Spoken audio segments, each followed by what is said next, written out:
We're going to do a little insulation today. Are you dirty? I'm not dirty. This is brand new. I just put it on. Okay, thank goodness. So we're going to do a little insulation today. This is the smart home that we built, Heather and I, and we had a little help from plumber Joe. And basically we built it and we insulated it. But we insulated it with the glass stuff, the walls.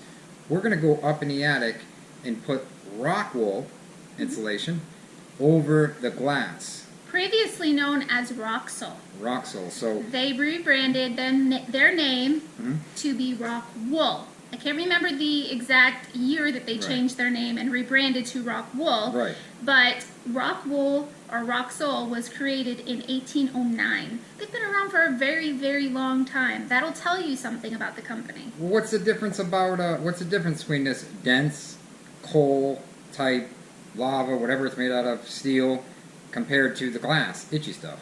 What's the difference? It's not as itchy? The traditional type of insulation that you find in the store that is cheaper than the Rockwool is made out of fiberglass. And what they do is they take molten fiberglass and they spin it almost like cotton candy, and then they take those spinny pieces and attach it to cardboard, and that's what you get, and you put it on your walls. You just kind of stick it up there and you staple it. And that's what you guys saw us do in our videos. Which is really good insulation, and it does work. And they have different kinds of R values. Now, when it comes to the Rockwool, what they do is the same type of concept. So they take the rock and they melt it to a point where it's molten, and it's the same kind of concept.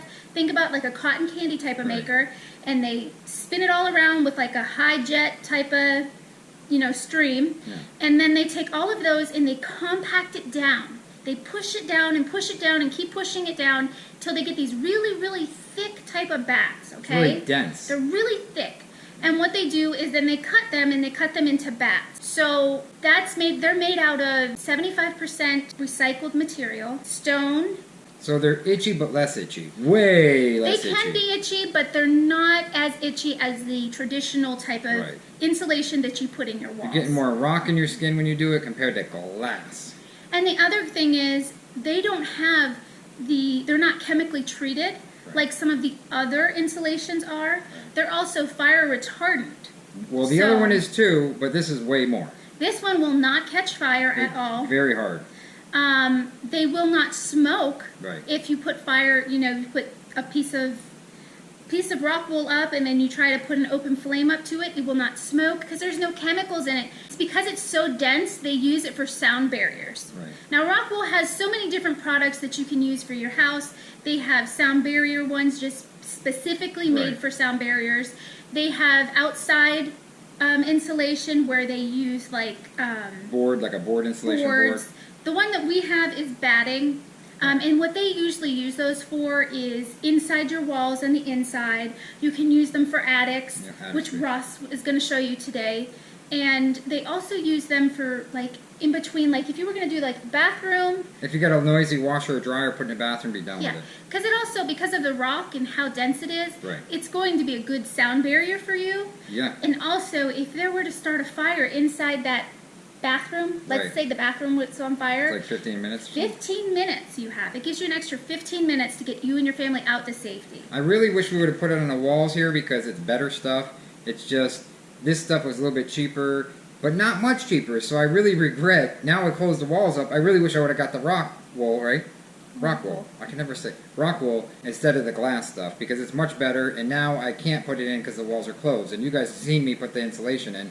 And I just really wish I would put the other stuff in. But it is what it is. So what we're going to do is I'm going to put insulation on top of the pink stuff the other way, the opposite way, and the truss is going to make it like 2.5 foot thick. This is R24 bat insulation, pre-cut. Bat is pre-cut, and it's pretty thick. The other thing is with this is that they are moisture and mold resistant. Way better than the other stuff. We did get this product sent to us to check it out, to see, get our review on how this works and how easy it is to handle or how hard it is to handle. We're really impressed with it, honestly. I wish I was excited to do this video because I wish I would have done it in the walls. It was a couple bucks more and I was getting cheap. I was like, you know, cheap is expensive when it comes to your walls and insulation. I should have did it. Not only that, we had to move our project along so fast for this smart home. We had contacted the company and it took a little bit, but you know, they're real busy because everything's booming now, building. So, but they sent it to us and we really want to show this off to you guys because this is a product that we're really big on insulation. This is where you don't want to go cheap on. You go cheap on insulation, and you're going to have to get a bigger AC unit. You can go with mini splits, but they're going to work harder. You're better off to spend the money in the insulation. That's where your best bang for your buck is. It's cheap, and get the good stuff. Trust me, we did not get the good. Even though this place is sound, it barely needs even any heat in here as it is. When I put this stuff in there, it's not going to need anything. Now the reason I'm so tired is because I had to lug these up that little tiny little stairway myself. That's why I'm out of breath. Now you want to make sure you kind of push them up against each other to get a tight seal. I don't know if you can see in the dark, but it's right there. It's all the way down. So you have the fiberglass underneath it because I didn't want to take the fiberglass off because I've already put it on there. I wish I would have put the wool down first because it would have been a better insulator, but it's going to have to be this way because I already had put wires down over that and everything, so I can't take the pink out. I mean, I can, but it'd be a lot of work. What we did is we just put the wool, rock wool, right over the pink. So we just laid it down over the rafters. So the rafters going this way, we just laid it right over it. R19, and you have R23, so I believe this is now an R42. I guess they say they're supposed to go up to R60 in the attics, but I have an R42. That's pretty good compared to most attics. Most attics are not R60. I just feel more comfortable with the rock wool because it's thicker, it's real dense, it's a little bit heavier.